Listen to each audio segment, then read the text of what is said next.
Viewers, welcome back to my channel. So ഇന്ന് ഞാൻ നിങ്ങൾക്ക് കാണിച്ചു തരാൻ പോകുന്നത് ഒരു അടിപൊളി ബാക്ക് പാക്കാണ്. അപ്പോൾ ഇതിനെപ്പറ്റി കുറേ റിവ്യൂസ് കേട്ടിട്ടാണ് ഞാൻ ഇത് വാങ്ങിയത് തന്നെ.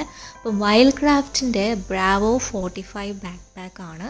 അപ്പോൾ ഈ ഒരു ബാക്ക് പാക്കിൻ്റെ ആദ്യം തന്നെ ഞാൻ ശ്രദ്ധിച്ചതിൻ്റെ വൈബ്രൻ്റ് ആയിട്ടുള്ളൊരു റെഡ് കളറാണ്. അപ്പോൾ ഇതിൻ്റെ മെറ്റീരിയൽ വരുന്നത് പോളിസ്റ്റർ ആണ്. ഇതിൻ്റെ റേറ്റ് എന്ന് വെച്ച് കഴിഞ്ഞാൽ 1999 റുപ്പീസാണ്. പക്ഷേ എനിക്കിത് ഓഫറിന് കുറച്ചും കൂടി റേറ്റ് കുറവിനാണ് കിട്ടിയത്. അപ്പോൾ നമ്മൾ നോക്കുകയാണെങ്കിൽ തന്നെ ഈ ഒരു ബാക്ക് പാക്കിൻ്റെ മെറ്റീരിയൽ എന്ന് വെച്ച് കഴിഞ്ഞാൽ നല്ല ക്വാളിറ്റിയുള്ള പോളിസ്റ്റർ മെറ്റീരിയലാണ് ഈ ഒരു ബാക്ക് പാക്കിന് വരുന്നത്.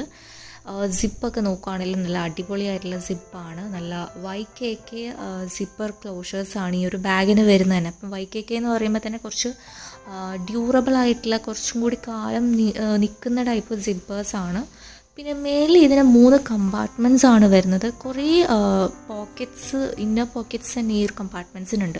ഇതിൻ്റെ കപ്പാസിറ്റി എന്ന് വെച്ച് കഴിഞ്ഞാൽ 45 ലിറ്റേഴ്സാണ് ഇതിൻ്റെ കപ്പാസിറ്റി വരുന്നത്. സ്റ്റിച്ചിങ് ഒക്കെ നോക്കുകയാണെങ്കിലും നല്ല അടിപൊളിയായിട്ടുള്ള സ്റ്റിച്ചിങ് ആണ്, നല്ല പെർഫെക്റ്റ് ആയിട്ടുള്ള സ്റ്റിച്ചിങ് ആണ്. അങ്ങനെ എവിടെയും നൂല് പൊന്തോ അല്ലെങ്കിൽ വിട്ട് കിടക്കോ ഒന്നുമില്ല. ഉള്ളിലാണെങ്കിലും കുറേ ഇന്നർ പോക്കറ്റ്സ് ഉണ്ട്, ഇന്നർ സിപ്പ് പോക്കറ്റ്സ് വരെ ഉണ്ട്. നമുക്ക് കുറേ ഒരു അഡ്വഞ്ചറസ് ട്രിപ്പ് അല്ലെങ്കിൽ കാഷ്വൽ ആയിട്ടുള്ള ഔട്ട്ഡോർ ആക്ടിവിറ്റീസിനൊക്കെ പോകുന്ന സമയത്ത് നമുക്ക് യൂസ് ചെയ്യാൻ പറ്റിയിട്ടുള്ള ഒരു നല്ല ബാക്ക് പാക്കാണിത്. കാരണം എന്ന് വെച്ചാൽ നല്ല സ്പേഷ്യസ് ആണ് ഈ ഒരു ബാക്ക് പാക്ക് വരുമ്പോൾ.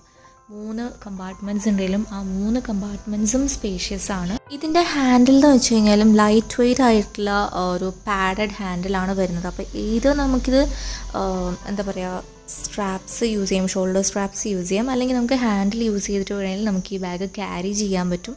നല്ലപോലെ സ്പേഷ്യസ് ആണ്. നമുക്ക് എസെൻഷ്യൽ ആയിട്ടുള്ള എല്ലാ ഐറ്റംസും നമുക്ക് ഇതിനകത്ത് വെക്കാൻ പറ്റും.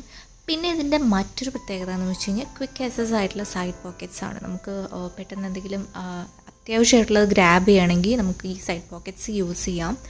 പിന്നെ ഇതിൻ്റെ ഷോൾഡർ സ്ട്രാപ്സ് ആണെങ്കിലും പാഡഡ് ആണ്. അപ്പോൾ നമുക്ക് ലോങ് അഡ്വഞ്ചേഴ്സൊക്കെ പോകുന്ന സമയത്ത് നമുക്ക് അങ്ങനെ ഒരു ഡിസ്കംഫേർട്ട് ഒന്നും തോന്നില്ല. നല്ല കംഫർട്ടബിളായിട്ട് നമുക്ക് ക്യാരി ചെയ്യാൻ പറ്റുന്നൊരു ബാഗാണ്. നമ്മൾ അല്ലാതെ ഈ ബാക്ക് പോർഷൻ വരുവാണെങ്കിൽ അവിടെയും പാഡഡ് ആണ്. അതുകൊണ്ട് തന്നെ നമുക്ക് അങ്ങനൊരു ഓവർ വെയ്റ്റ് തോന്നില്ല. എക്സ്റ്റീരിയർ വാട്ടർ റിപ്പല്ലൻ്റ് ആണ്. അതുകൊണ്ട് തന്നെ നമുക്ക് അങ്ങനെ മെയിൻ്റനൻസ് ഇഷ്യൂസ് ഒന്നുമില്ല. നമുക്ക് കുറേ ട്രാവൽസിനൊക്കെ ഇത് കണ്ടിന്യൂസ്ലി യൂസ് ചെയ്യാം. നമുക്ക് പെട്ടെന്ന് തന്നെ നമുക്ക് ക്ലീൻ ആക്കാനാണെങ്കിലൊക്കെ സോഫ്റ്റ് ആയിട്ടുള്ള ക്ലോത്ത് കൊണ്ട് ജസ്റ്റ് വൈപ്പ് ചെയ്ത് കൊടുത്താൽ മതി. അപ്പം നമുക്ക് കാഷ്വലായിട്ടൊക്കെ ഇവിടെ പോവുകയാണെങ്കിലും അല്ലെങ്കിൽ ലോങ് ആയിട്ടുള്ള അഡ്വഞ്ചേഴ്സ് ട്രിപ്പിനൊക്കെ നമുക്കിത് യൂസ് ചെയ്യാം. പിന്നെ ഇതിൻ്റെ ഡിസൈൻ എന്ന് വെച്ച് കഴിയുമ്പം ഒരു സ്ലീക്കായിട്ടുള്ള ടിയർ ഡ്രോപ്പ് ഡിസൈനാണ് ഈ ഒരു ബാഗിന് വരുന്നത്. അപ്പോൾ ഓവറോൾ എനിക്ക് കേട്ടിട്ടും അതേപോലെ കണ്ടിട്ടും ഇതിൻ്റെ ഫീച്ചേഴ്സൊക്കെ നല്ലതായിട്ട് തന്നെയാണ് തോന്നുന്നത്. നല്ല സ്പേഷ്യസ് ആണ്. പിന്നെ ഇത് ലാപ്ടോപ്പ് കമ്പാർട്ട്മെൻ്റ് ഇല്ല. അതർവൈസ് നോക്കുവാണെങ്കിൽ ഒരു ബെറ്റർ ഓപ്ഷൻ ആയിട്ട് തന്നെയാണ് എനിക്ക് തോന്നുന്നത്. അപ്പോൾ വീഡിയോ ഇഷ്ടമെങ്കിൽ ലൈക്ക് ചെയ്യുക, ഷെയർ ചെയ്യുക, സബ്സ്ക്രൈബ് ചെയ്യുക. Thank you.